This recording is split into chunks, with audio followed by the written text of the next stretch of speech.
Good day, future educators. I am Izzy Utuhan Pantilo, one of the presenters for today's discussion.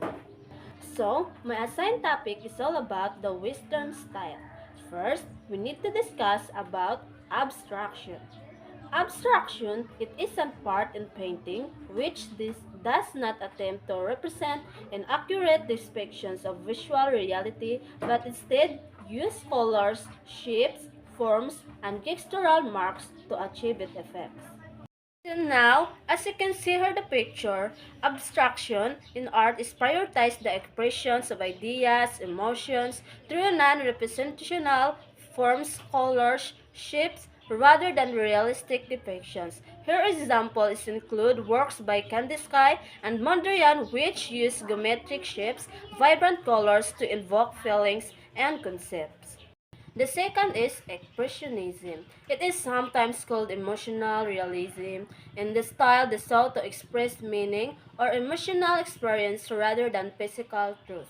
So as you can see in the picture, the German painter, graphic artist, and sculptor Karl Metz Rotaf is considered a classic of modernism and one of the most important representatives of Expressionism.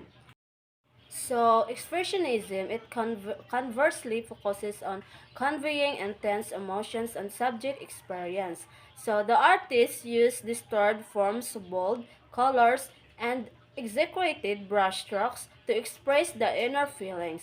So, Edvard Munch, the Scream is prime examples of the style with its distorted figure and swirling colors conveying intense anxiety.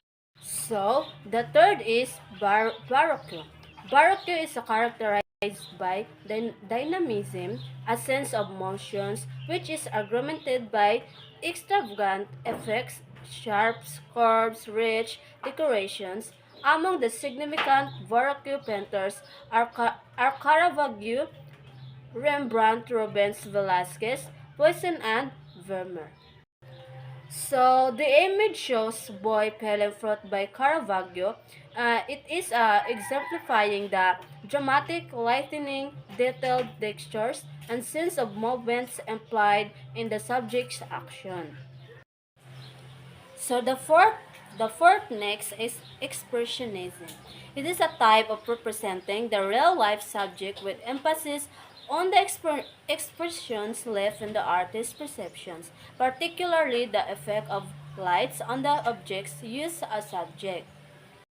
So, in the display image, Weeping Willow of the Water Lily Pond by Claude Monet is an quintessential example. So, notice the visible brushstrokes, the emphasis of the light and reflections of the water, and the overall fitting expressions of the scenes. So, the last is modernism. Modernism is characterized by a cautious of rejections in the style of the past and emphasizing innovations and experimentations of materials and techniques instead to create better artworks. So this painting demonstrates modernism through the relatively flat perspective, the artist's novel approach to representing light and reflections, and the subject matter itself, which reflects a modern urban setting and a social context.